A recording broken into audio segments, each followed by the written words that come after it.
Economic crises are unpredictable, but preparation can help individuals and businesses weather financial downturns with minimal damage.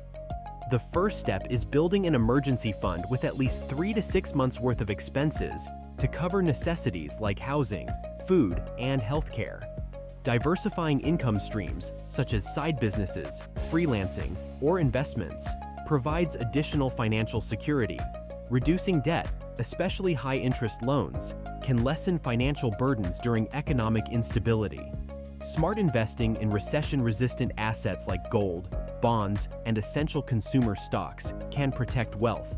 Keeping skills updated and networking within one's industry ensures job security and employability, even during layoffs.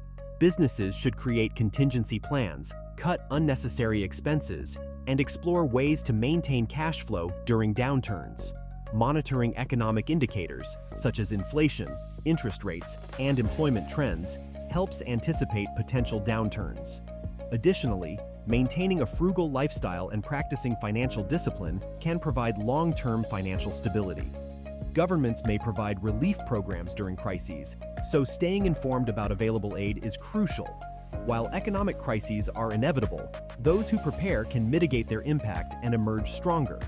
The key is proactive financial management, because the best time to prepare for a crisis is before it happens.